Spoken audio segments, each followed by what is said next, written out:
Это хорошо, что у нас есть субсидируемый авиаперевозок перелетов с Дальнего Востока в центральные районы страны. Но у нас есть огромные субъекты по территориям, такие как Красноярский край, Республика Саха-Якутия.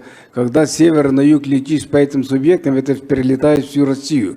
И вот люди не понимают, когда с арктических районов летишь в столицу, в город Якутск, например, летишь 3-4 часа, и билет стоит 340 тысяч рублей, а когда летишь с Якутска на Москву, летит 6-7 часов, а билет стоит 10 тысяч рублей. Это просто потому, что не хватает средств на субсидирование внутрирегиональных перевозок. Поэтому предлагают увеличить на эту сумму. Прошу поддержать.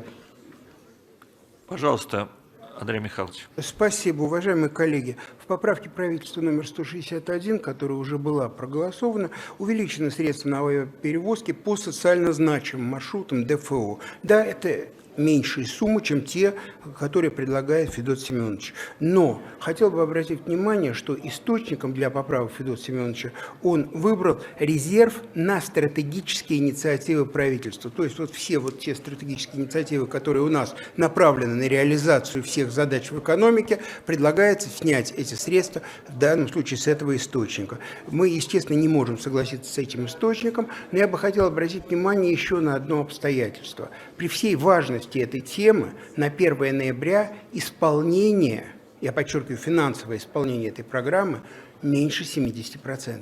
Это достаточно странно, что при такой значимости темы исполнение серьезно отстает от тех задач, которые перед ней стоят. Может быть, здесь надо посмотреть всем, насколько эффективно эти средства расходуются. И, может быть, имеет смысл перебросить их на те направления, в котором они больше нуждаются. Вот то, как делает правительство с точки зрения социально значимых и наиболее используемых объектов. Комитет по транспорту и развитию транспортной инфраструктуры поэтому предложил поправку отклонить, но считать, что она частично учтена, я подчеркиваю, она учтена частично по сумме.